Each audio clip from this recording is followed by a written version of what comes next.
Je vous salue dans le précieux nom de notre Seigneur Jésus-Christ et je suis heureux de partager ces instants avec vous dans un message pour toi. Et ce soir, nous allons parler de celui qui sert Dieu.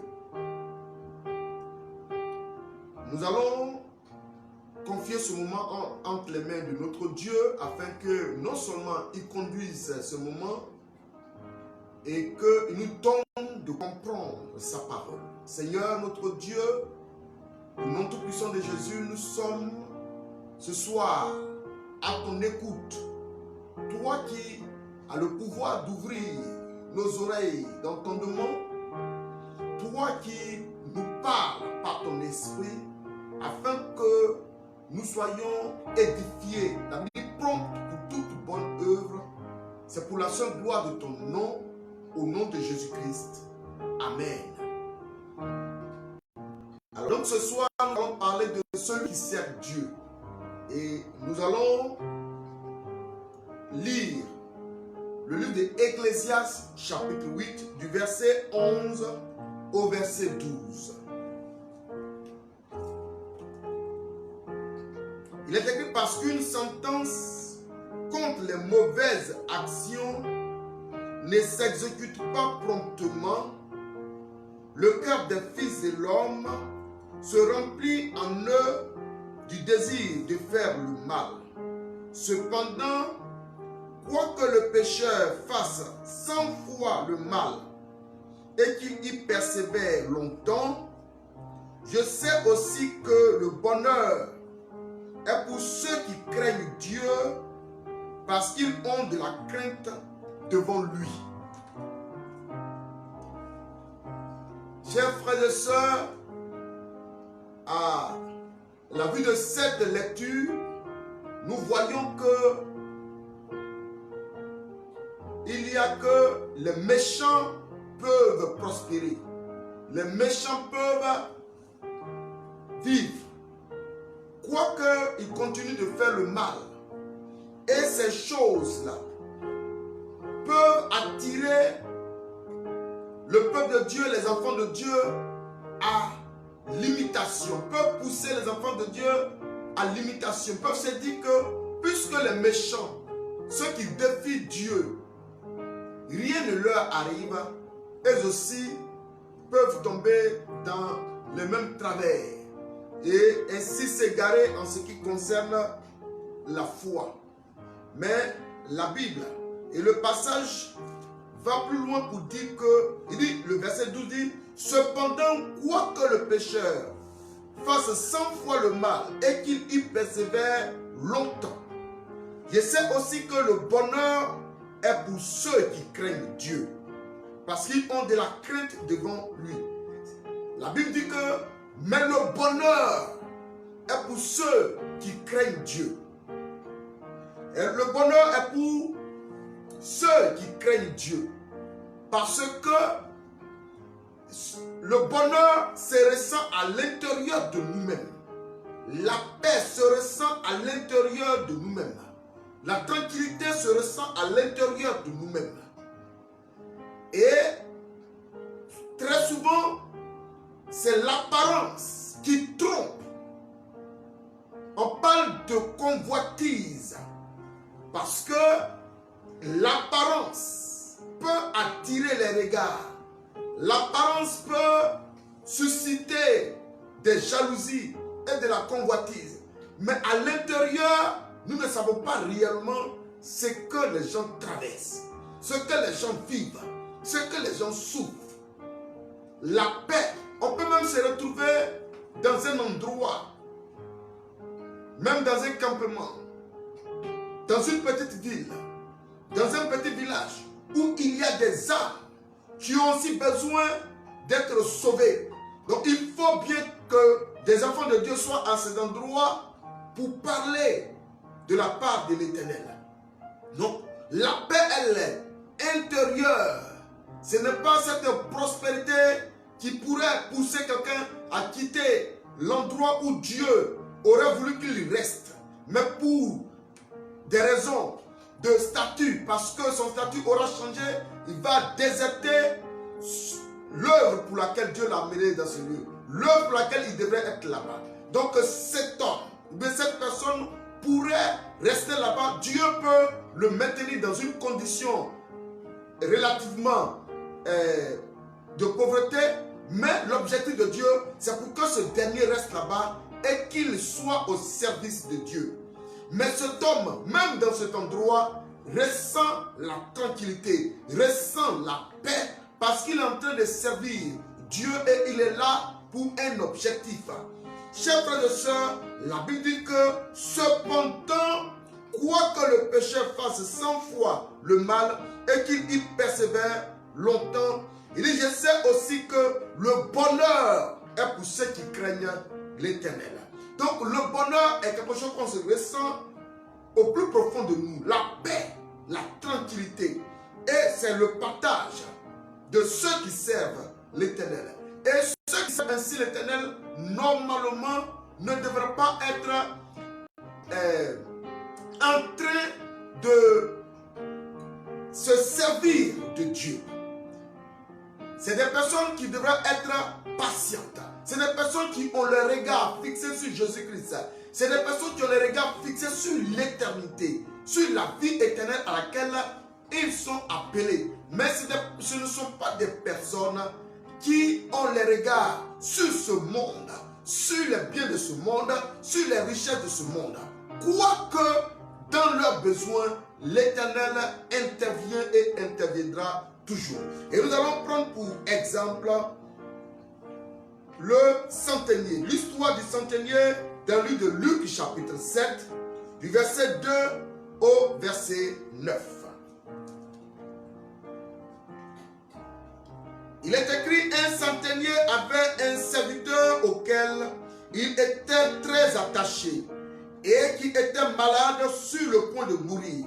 Ayant entendu parler de Jésus, il lui envoya quelques anciens des Juifs pour le prier de venir guérir son serviteur. Ils arrivèrent auprès de Jésus et lui adressèrent d'instantes supplications disant, il mérite que tu lui accordes cela car il aime notre nation et c'est lui qui a bâti notre synagogue. Jésus étant allé avec eux n'était guère éloigné de la maison quand le centenier envoya des amis pour lui dire, Seigneur, ne prends pas tant de peine car je ne suis pas digne que tu entres sous mon toit. C'est aussi pour cela que je ne me suis pas cru digne d'aller en personne vers toi. Mais dis un mot et mon serviteur sera guéri. Car moi qui suis soumis à des supérieurs, j'ai des soldats sous mes ordres. Et je dis à l'un va et il va, à l'autre viens et il vient. Et à mon serviteur fais cela et il le fait. Lorsque Jésus entendit ces paroles, il admira le centenier et se tourna vers la foule qui le suivait. Il dit, je vous le dis, même en Israël, je n'ai pas trouvé une aussi grande foi. Chers frères et sœurs, voici quelqu'un qui a au regard de l'histoire a servi le Seigneur et continuait de faire les choses dans le sens de la volonté de Dieu, sans jamais revendiquer quoi que ce soit, sans jamais s'attendre à quelque chose. Au moment où il était en train de construire la synagogue, il a certainement trouvé au fond que c'est une bonne chose qu'une synagogue soit construite pour que des gens puissent y servir le Seigneur, des gens puissent faire l'œuvre de Dieu dans cet endroit. Et donc, il était là et il vivait sa vie tranquillement. Mais le jour où il a eu besoin du Seigneur, le Seigneur a promptement réagi. Parce que ce n'est pas quelqu'un qui est en train de se servir de Dieu, mais c'est quelqu'un qui est en train de simplement servir le Seigneur, sans s'attendre à quoi que ce soit. Et le jour où lui, il a eu besoin du Seigneur, sans poser de questions, des gens même sont intervenus en sa faveur pour dire qu'il mérite.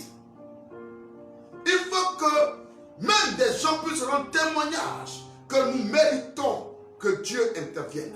C'est ces choses qui peuvent pousser déjà à intercéder pour vous, pour toi, lorsque tu traverses des situations difficiles. C'est ces choses qui peuvent pousser des gens à avoir des pensées, des bonnes pensées pour toi. Toi qui sers Dieu d'un cœur vrai, d'un cœur sincère. Il y a donc une autre histoire dans le livre de Actes chapitre 9, parlant de Tabitha, Actes chapitre 9, du verset 36 au verset 40. Il y avait à Joppé parmi les disciples une femme nommée Tabitha, ce qui signifie Dorcas. Elle faisait beaucoup de bonnes œuvres et d'aumônes. Elle tomba malade en ce temps-là et mourut. Après l'avoir lavée, on la déposa dans une chambre haute. Comme Lyde est près de Joppé, les disciples ayant appris que Pierre s'y trouvait, envoyèrent 2 hommes vers lui pour le prier de venir chez eux sans tarder. Pierre se leva et partit avec ses hommes. Lorsqu'il fut arrivé, on le conduisit dans la chambre haute. Toutes les veuves l'entourèrent en pleurant et lui montrèrent les tuniques et les vêtements que faisait Dorcas pendant qu'elle était avec elle.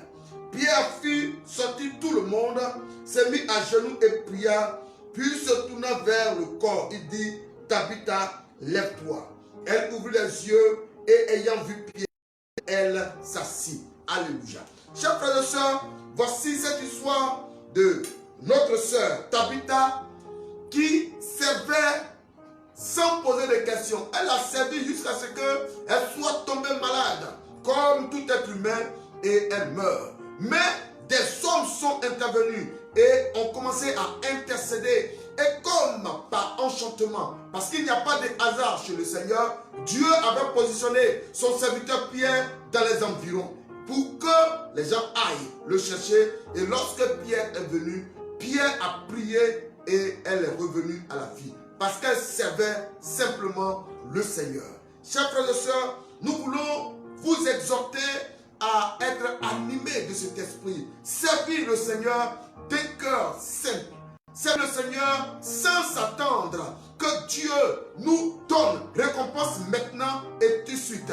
Mais plutôt s'attendre à la vie éternelle. Et sans le lire, nous allons vous parler aussi du fils prodigue dans le livre de Luc, chapitre 15, du verset 11 au verset 32, où la Bible dit qu'il y avait 2 fils. Un homme avait 2 fils. L'un a demandé que son père, le plus jeune a demandé que son père lui donne son héritage. Et vous qui avez une connaissance de ces choses, le jeune allait dilapider toute la richesse que son père lui avait donnée.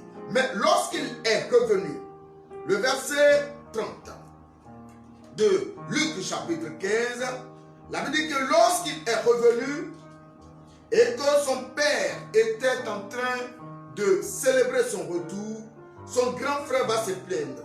Dans le verset 30, on dit, et quand ton fils est arrivé, celui qui a mangé ton bien avec des prostituées, c'est pour lui que tu as tué le veau gras.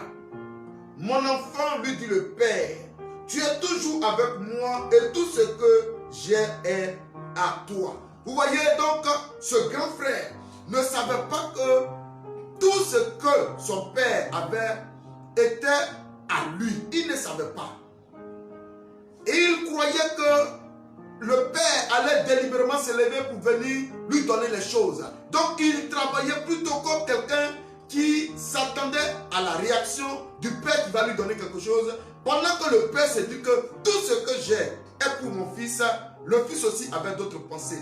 De sorte que sa réaction n'a pas été la bonne. Parce qu'il a été désillusionné. Au moment où on lui dit que tout ce qu'il a, le père a, était à lui, nous comprenons qu'il était en train de regretter parce qu'il disait au père, tu ne m'as jamais donné même un petit moutons pour que je puisse célébrer, me réjouir avec mes amis. Il aurait fallu qu'il demande simplement pour qu'il puisse avoir ces choses. Il est comme ça beaucoup d'entre nous qui servons le Seigneur dans un mauvais esprit, s'attendant que Dieu va avoir pitié de nous pour nous jeter quelques miettes. Non, chers frères et sœurs, nous sommes des enfants de Dieu. Nous sommes ceux qu'il a choisis. Et il dit que tout ce qu'il est, ce qu'il a est à nous.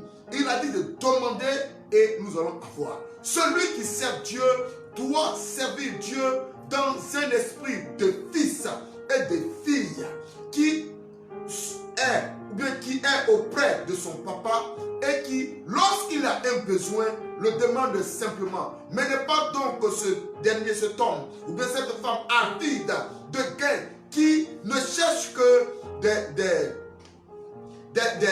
retombées pour ce qu'il a fait systématiquement, comme s'il était dans un système de change, de trafic avec Dieu. J'ai fait, alors je ne récompense pas. Non, Dieu est notre Père et nous le servons simplement. Et le jour où il y a un besoin, nous lui demandons et il réagira.